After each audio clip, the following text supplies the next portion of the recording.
Olá, amigos do programa Expressão Universitária. Estamos aqui novamente para prestar serviços também à nossa comunidade, aos nossos telespectadores aí. E o assunto de hoje, como ainda dá tempo de falarmos sobre isso, porque é um tema extremamente importante também para uma boa parcela da população, que é imposto de renda.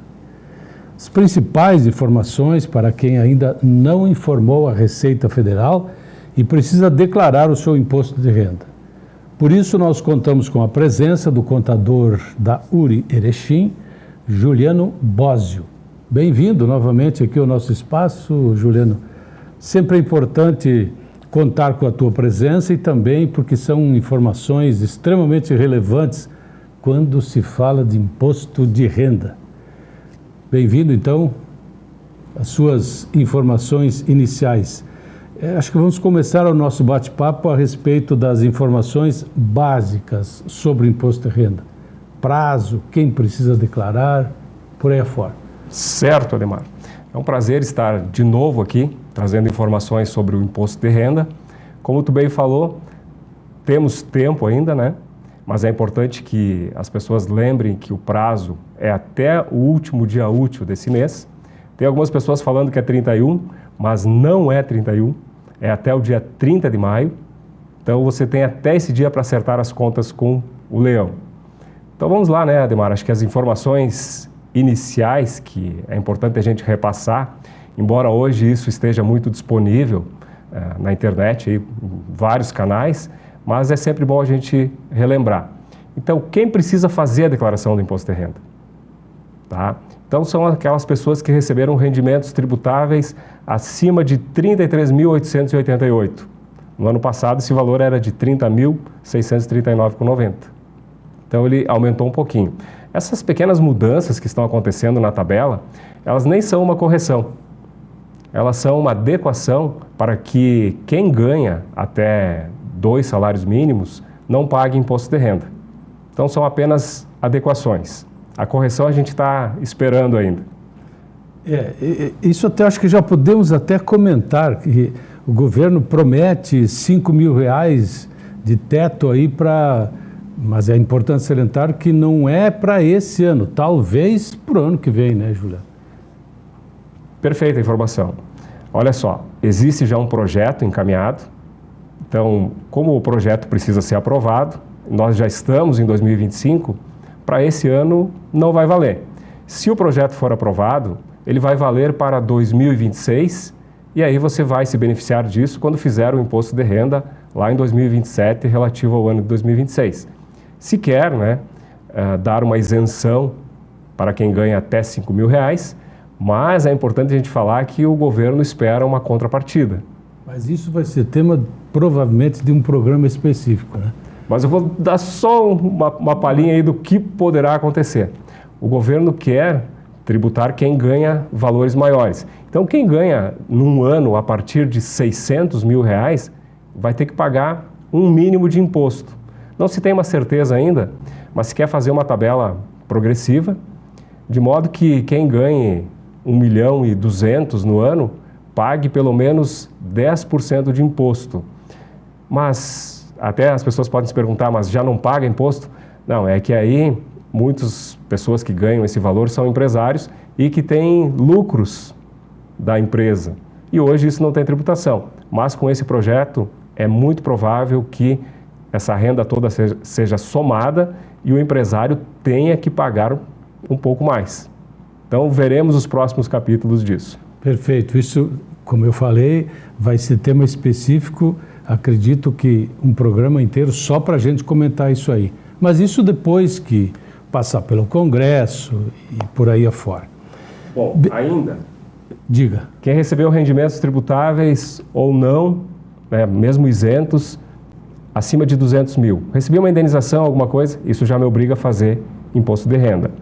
Quem teve ganho de capital na venda de um imóvel, eu não era obrigado a fazer a declaração por nenhum dos outros motivos, mas vendi um imóvel e tive ganho de capital. Vou ter que fazer a declaração.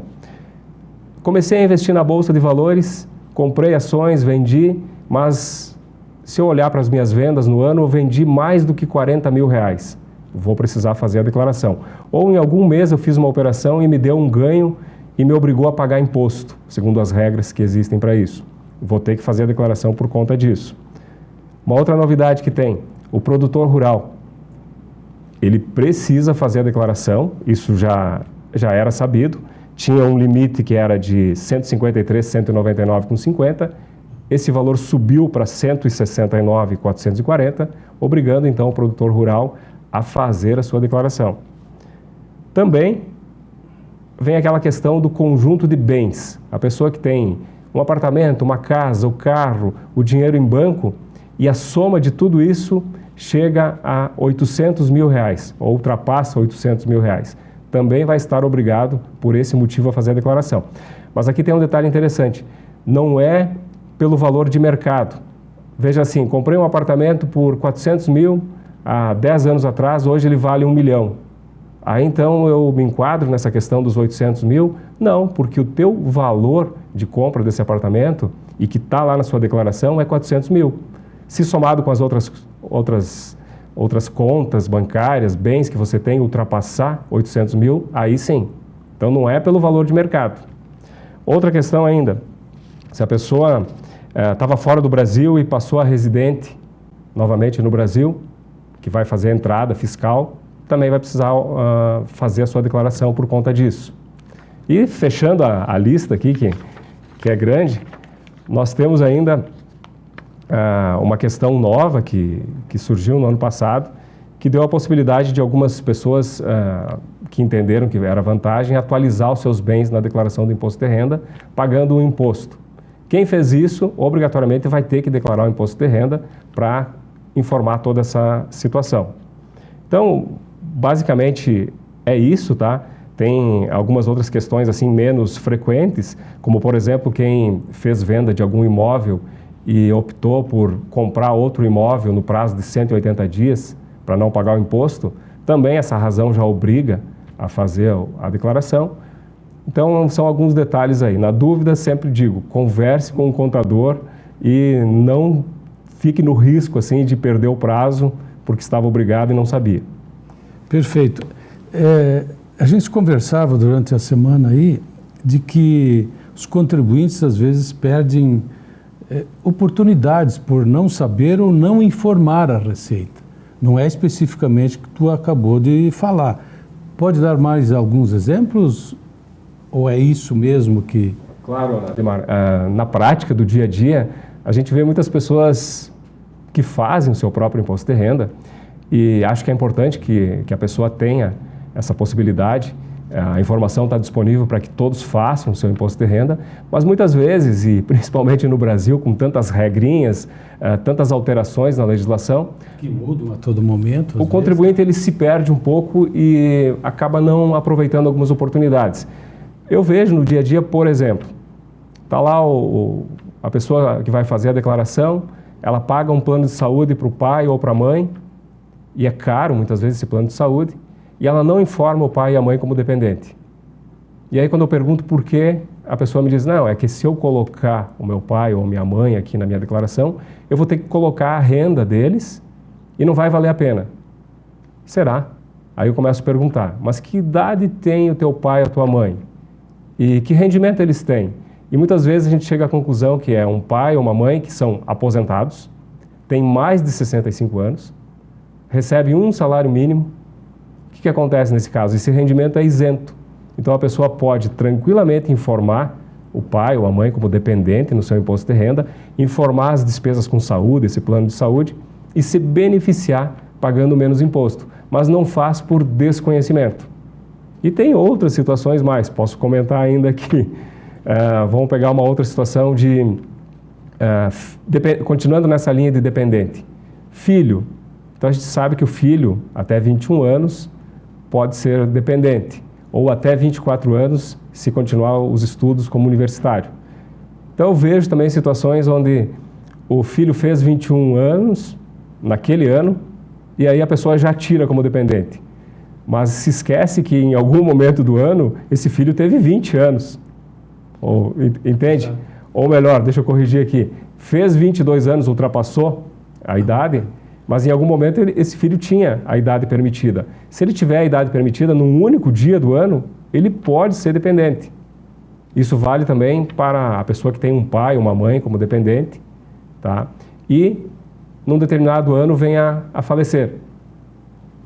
Mesmo que seja lá no início do ano, nos primeiros dias do ano, essa pessoa pode continuar como dependente e todas as despesas serem incluídas no imposto de renda. Então as pessoas, por medo, por desconhecimento, acabam retirando. Por isso que é sempre importante buscar orientação adequada, né, com um contador, para que não se cometa, embora o imposto de renda permita correções, né, na medida, se for num prazo mais curto. Mas por isso, se der para evitar todas as situações, melhor. Mas um detalhe, fala-se em modelos completo e simplificado. Esses casos que tu acaba de falar, tem que ser o completo daí. Modelo completo. Então, assim, mas antes disso eu vou comentar aqui, ó, você falou uma coisa muito importante em relação à retificação. Também tem muito desconhecimento em relação a isso. Então eu falo para o contribuinte, a declaração é sua. Você fez, colocou uma informação errada, percebeu depois, você pode retificar. Você deve retificar. Inclusive, numa situação dessas que eu comentei, eu não incluía meu pai como dependente porque eu não sabia, eu não incluía um filho como dependente porque eu não sabia. Você pode fazer retificação de até 5 anos para trás e aproveitar todo esse valor e restituir, quem sabe, o valor de volta que você pagou a mais, ou você teve uma restituição e vai aumentar essa restituição. Então, tenha isso em mente. A declaração é sua. Retifique ela quantas vezes forem necessárias para que você apresente da forma mais benéfica para você e da forma mais correta. Um outro ponto ainda, Ademar, que as pessoas não sabem. Mandei minha declaração e vou rezar para que dê tudo certo. Não. Entra lá no Meu Imposto de Renda, é só digitar isso lá no Google da vida, lá na internet, e com a senha GovBR, consulta como está o processamento da declaração. Porque se tiver qualquer apontamento de erro, uma falta de informação, algo que você esqueceu, você vai lá e completa, retifica e deixa ela correta. Mas tem um prazo para isso, Juliano? O prazo para retificação é de 5 anos. Tá? A não ser que a pessoa não verificou que tinha um problema e recebeu uma intimação. Aí não tem como retificar, tem que esperar então os procedimentos da Receita Federal para fazer então a apresentação de documentos e justificar o que aconteceu. Mas se não for intimado, pode fazer essa retificação a qualquer tempo dentro desse prazo de 5 anos. Outra informação importante é prejuízos com ações ou com atividade rural também podem ser informados? Às vezes as pessoas ficam com receio de informar isso. Podem e devem. Então eu vou responder isso e já vou completar também a informação do que você comentou antes em relação ao modelo simplificado ou modelo completo. Então, e esses exemplos aí que você acabou de dar em relação a prejuízo com ações ou o prejuízo na atividade rural, eles têm que ser informados dentro do modelo completo. Então o modelo simplificado, só relembrando aqui, é um modelo onde você informa as suas rendas e você opta por ter um desconto que é de 20%, mas ele tem um limite de 16 mil e alguma coisa aí, tá? Ao invés de aproveitar todas aquelas despesas que você tem. Porque na conta que você faz é melhor ficar com o desconto simplificado, porque as despesas que você teve, alguma despesa médica ou uma despesa de ensino e não chegou a esse valor. Então, você prefere o desconto simplificado. Agora, no modelo completo, você teve mais despesas do que o desconto simplificado. Então, você vai informar tudo que é possível. Quanto mais despesas você conseguir formalizar, melhor. E aí entra, por exemplo, um prejuízo numa atividade rural, e que tem que ser informado. Então, o produtor rural ele precisa se preocupar em ter um livro caixa e escriturar tudo aquilo que ele recebeu e aquilo que ele pagou. Porque no ano pode ser que ele tenha prejuízo. E esse prejuízo ele vai levar para o próximo ano, aproveitando ele e compensando. Então, ele precisa ter um certo controle. Inclusive, na atividade rural, todas as benfeitorias que são feitas, elas são incluídas como despesas dentro do ano e abatem da receita recebida, dos rendimentos, para fins de pagamento de imposto. Então, é bem importante se fazer isso. Mesma coisa com as ações. Então, a pessoa está experienciando aí no mercado de ações e não tem muita noção ainda e toma alguns prejuízos. Informa esse prejuízo, tem lugar para isso, e leva esse prejuízo para o próximo ano. Já dentro do próprio ano, você vai levando mês a mês esse prejuízo, controlando ele e compensando com possíveis ganhos. Mas mesmo virando o ano, indo para a próxima declaração, você leva esse prejuízo e continua aproveitando ele. Então é bem importante fazer o controle. Perfeito. Agora vamos ao caso de imposto a pagar. Todo o valor vai para o governo?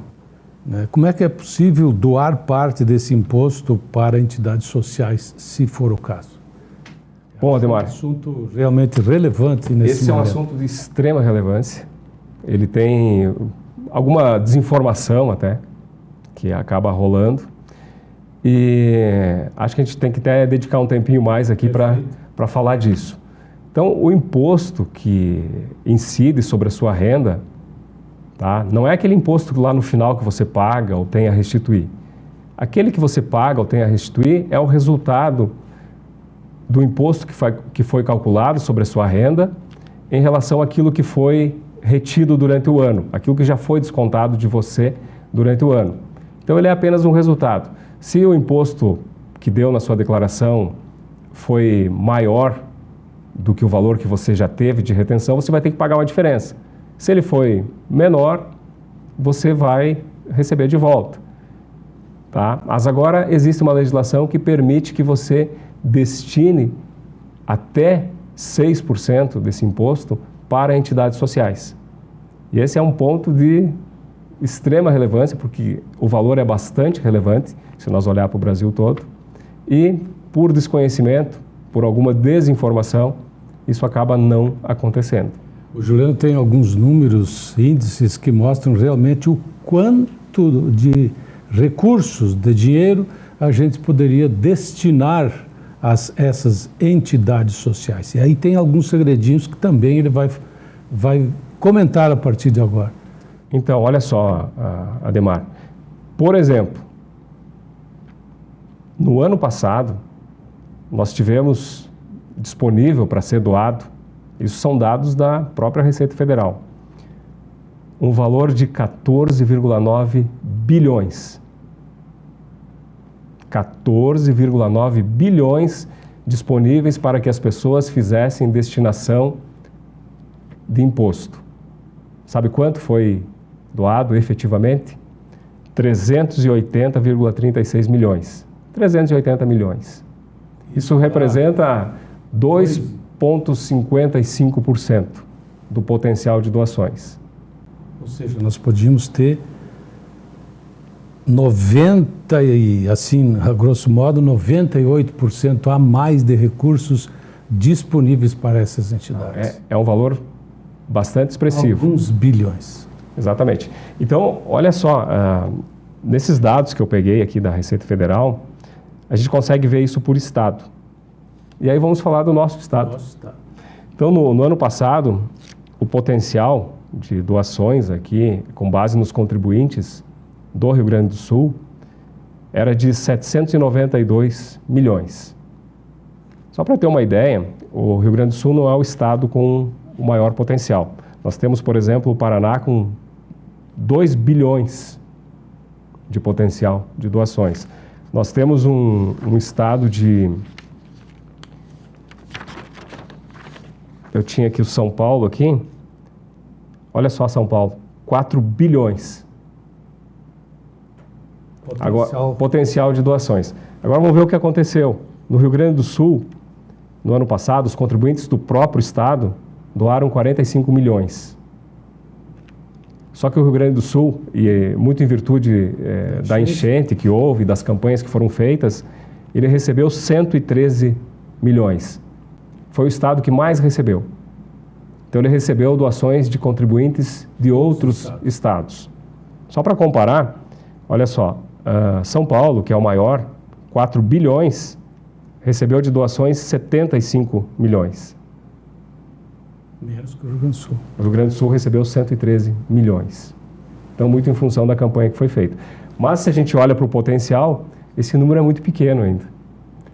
E por que isso acontece? Por desconhecimento. Então, e também a gente acaba concordando com algumas pessoas que trazem uma outra questão. Muitas vezes não é tão prático para quem não conhece. Então, pensando nisso, Ademar, e a gente conversou até nesses dias aí, a gente trouxe aqui algumas telas da própria declaração do Imposto de Renda. Perfeito. E eu vou passar essas telas aqui, a gente vai colocar aqui na tela, para que você veja que não é tão difícil fazer, na verdade é fácil fazer, e eu vou comentando aqui os detalhes disso. Então eu vou trazer essas telas de uma forma bem simplificada. Então a gente está trazendo aqui um exemplo de uma declaração que ao final do preenchimento, lembrando que a doação pode ser feita apenas na declaração feita pelo modelo completo. No simplificado ainda não dá. E obedecendo o prazo, né? Obedecendo o prazo. Então, quando você vai fazer uma doação, que é uma doação diretamente na declaração, você tem que pagar esse DARF da doação até o dia 30 de maio. Se você atrasar, você vai ter que retificar a sua declaração e não tem como doar mais. Aí retifica e paga a diferença do imposto. Então, tem que obedecer rigorosamente esse prazo.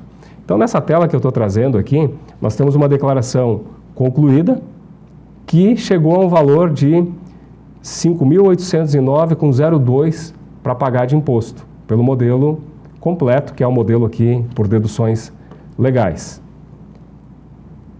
Aí agora, como eu sei qual é o valor que eu posso doar? Não é com base nesses 5.809, é com base no imposto devido. Então, na tela seguinte aqui, marcado aqui, nós temos o imposto devido do ano, que foi de R$ 55.809,02, que fazendo uma conta aqui, estou destacando em vermelho aqui, de 6%, nós temos um potencial aqui de doação de R$ 3.348,54. Então veja que é um bom valor para um único contribuinte estar fazendo a doação. Agora, como ele vai fazer? Então vamos olhar a tela seguinte. Então na tela seguinte, mostra onde ele vai entrar aqui no programa do Imposto de Renda para fazer a doação, que está marcado aqui em vermelho, doações diretamente na declaração. Quando você clicar aqui, vai abrir duas abas, criança e adolescente e pessoa idosa. Por que isso?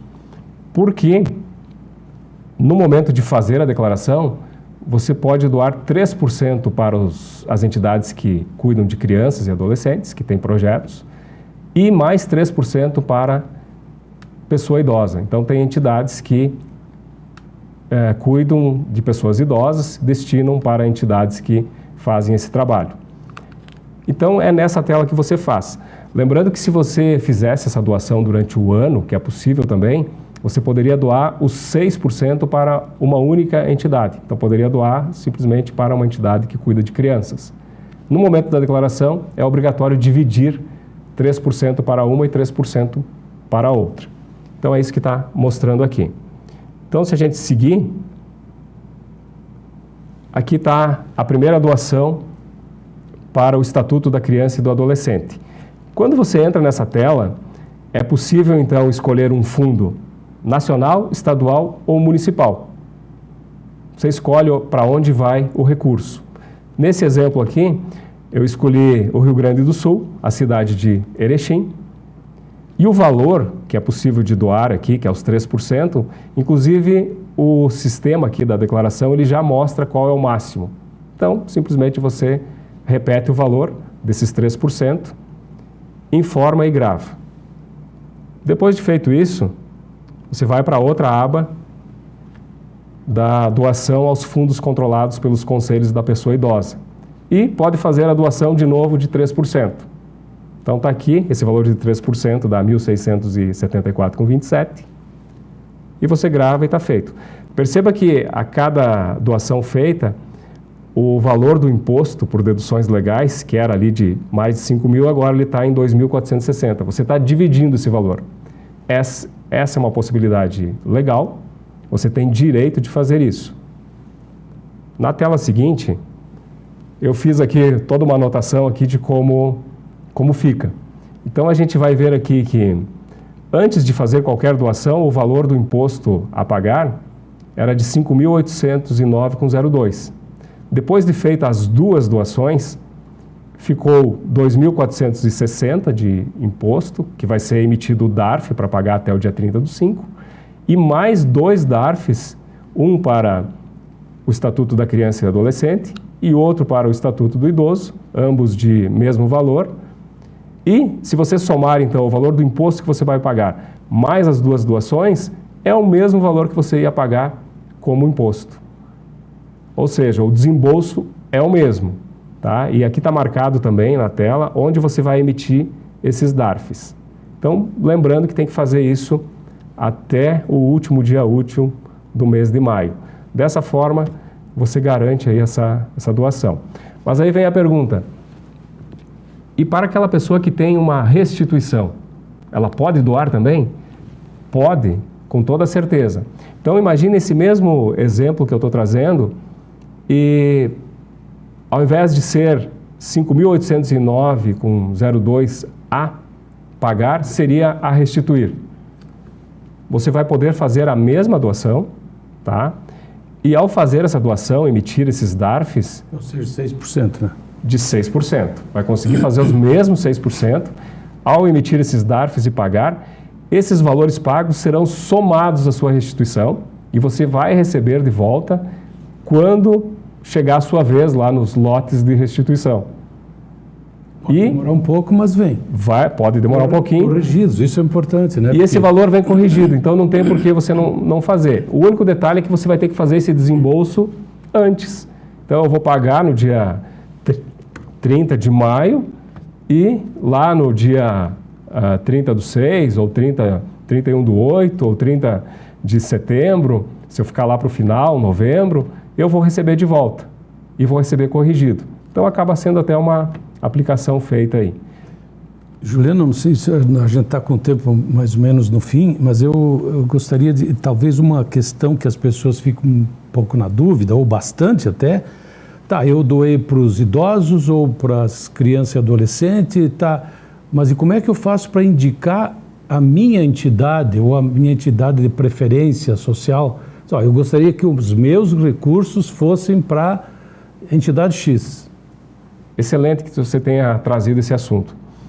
Ademar, olha só, e falando para você que está nos assistindo, você que é contribuinte e que tem vontade de doar, faça essa doação, você não vai cair na malha fina por fazer essa doação. O único detalhe é que você não pode esquecer de pagar isso até o último dia do prazo, aí, que é dia 30 de maio.